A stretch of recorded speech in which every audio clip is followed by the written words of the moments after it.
Hello, my name is Joanne from 123stitch.com. Today I'm going to show you how to make this cute little ruched trim on the edge of your cross stitch or embroidery design. It's a way of sewing the ribbon on and scrunching it up as you go. It's fairly easy to do, and I'm going to show you step by step how to do it. The best part about it is it doesn't have to be perfect. It's meant to look a little messy and chaotic. I will have links to everything I show you today in the description down below. If you already are subscribed to our channel, we really appreciate it. Thank you so much. If you're not subscribed, please go down below now, click on that subscribe button so you don't miss out on anything. Let's get started with this. Okay, here's what we need to get started. We need our completed design, and I have cross-stitched Stitching Mends the Sole by SamBrie Stitches and finished it as a little pillow. I went ahead and stuffed the corners with poly pellets and then the rest of it with the polyester fiber fill.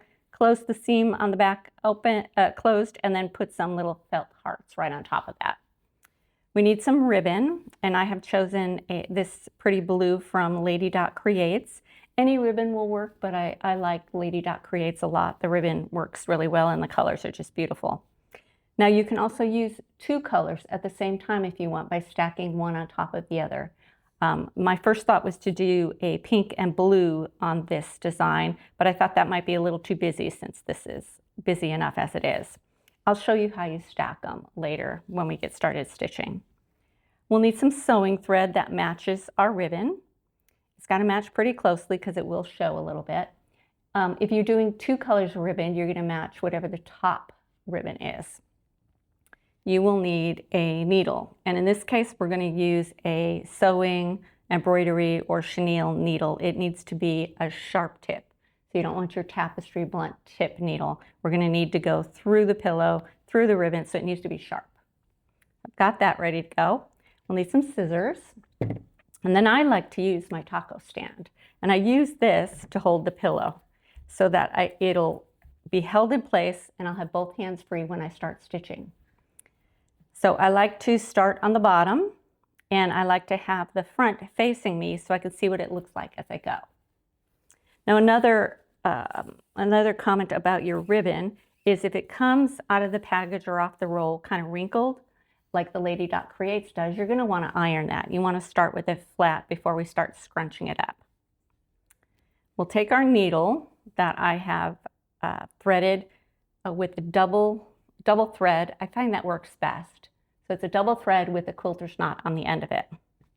We're going to take the end of our ribbon and just fold it under a little bit, and then we're going to tack the ribbon down, just so that little end stays in place a little bit better for us. Okay, and once that's tacked down, we're going to go ahead and attach it to the center bottom of our pillow, and we're going to do that just by taking a stitch through the top ribbon, through the seam, and back up again.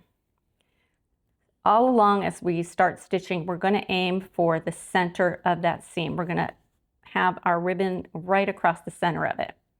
The other thing we want to keep in mind as we're stitching is to always try to put our stitches right in the center of the ribbon. That will keep everything nice and even. I'm going to zoom in just a tiny bit here so you can see how we get started. So the ribbon, excess ribbon is just laying loose over there.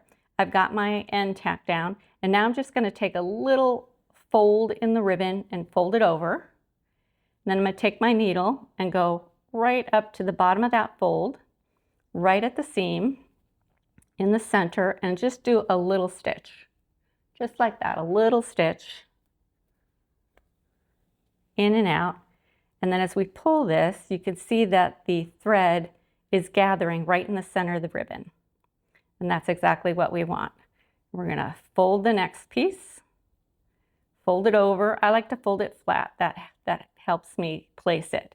Then we're going to put our needle down right at the edge there and do a little tacking stitch again, in and out.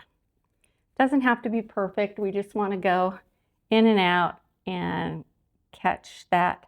See, you want to make sure that thread catches in the center. It did not in this case because I wasn't paying attention.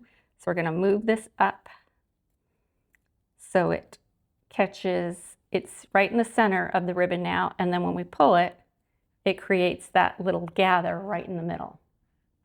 Okay, let's do some more. Now when you fold these, they don't have to be exact. You're trying to keep them kind of even, but we're not measuring, we're not paying that much attention. We're just squishing, folding, and gathering as we go. It's supposed to be a little uneven looking, so don't worry about it at all. Just try to fold a little bit. You can look underneath to make sure you're over the seam and make sure you're in the center of your ribbon when you do that stitch. And pull. That's all there is to it. I'm going to get to the corner and go around the corner, show you what that looks like. Gather and pull.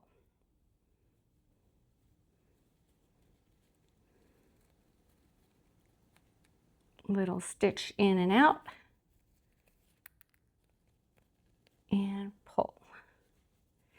I find that if you work with a shorter thread, it's better because it's easy for it to catch. So if you have shorter thread to start with, it doesn't catch as much on the ribbon, on the pillow, on everything. If you do need to start your thread again, which you probably will, this is short, I'm not going to make it all the way around. All I do is I tack it down underneath the pillow and get a little knot going there on the bottom underneath, and then thread another needle thread the same needle with more thread, knot on the bottom, start the knot underneath again, and then come right back up in the center, and it basically just looks like this again. And you just keep going.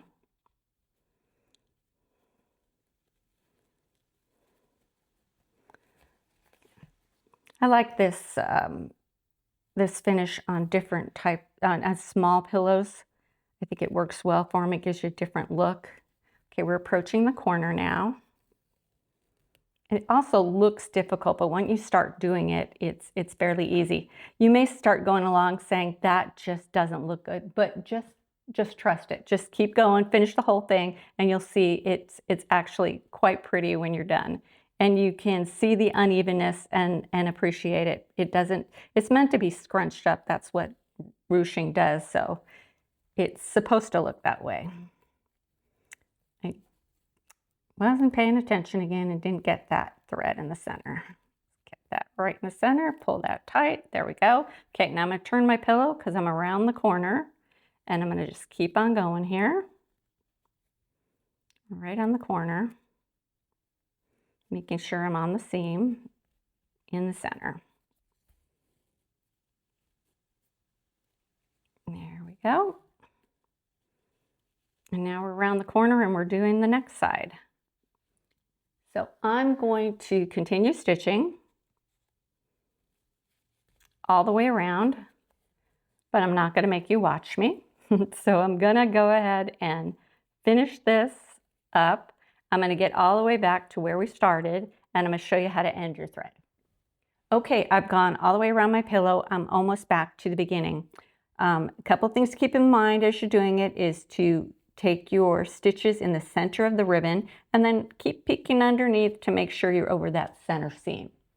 Now, if you were using two ribbons, you would be holding them together like this as you put them on. You'd be putting one right on top of the other, and then you'd just be folding two of them at the same time. So it works the same way. It just gives you kind of a different look with two different color ribbons on there. So if you were doing like a Halloween design, you could do orange and black, or Christmas, you could do red and green. So sometimes two colors is kind of nice. Let's finish this up. And of course now I'm getting caught all over the place. There we go. Okay, I'm gonna trim this down now because it's long enough that it's getting in my way. Fold it over, catch our little stitch in there, bring this over the top.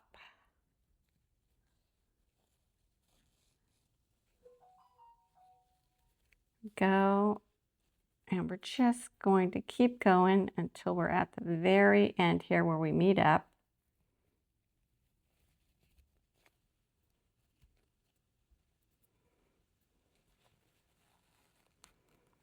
Okay, and then I'm just going to kind of fold this last little flap underneath and do a little tacking stitch there, meaning just in and out. So it's going to blend in perfectly there. I'll do a couple stitches and then we can end it off. Go. Now to end up, I'm just going to run my needle through the pillow and then cut it right there. There we go. There's our ruching, and I think it looks great. And there we have it, our ruched ribbon trim. I love the way it looks, and I love the fact that it doesn't have to be perfect. It's meant to look a little messy, and that works just fine with me. It's a nice little change up from doing pom-pom, chenille, rickrack. It's kind of fun to do something different, and I think it works really well on small designs. I hope you enjoyed today's video. If you have any questions or comments, please let me know down below. I love to hear from you. While you're down there, make sure you are subscribed to our channel so you don't miss anything. And I'll see you again soon.